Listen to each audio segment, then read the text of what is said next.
Mes esame Vilniaus parke ir čia mes turime šeimos namą. Tai yra senas namas, rekonstruotas, išlaikant jo formas ir aukštingumą.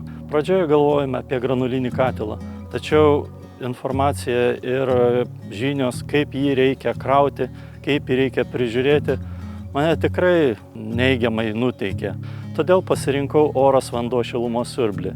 Įvertinus, kad jo efektyvumas ir išlaidos elektrai gaunasi panašios negu dujos, tai mane nuramino.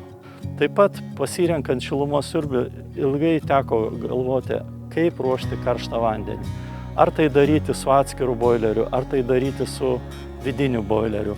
Deja, mano namas yra gan didelis, todėl teko pasirinkti bokšto tipo šilumos siurblį su viduje esančių karšto vandens ruošimu ir didesniu elektriniu tenu.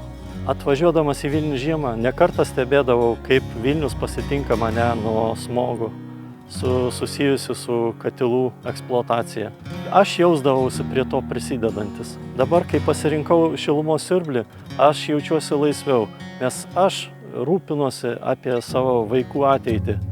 Ir jie turės švaresnį orą ir išsaugotas pušis.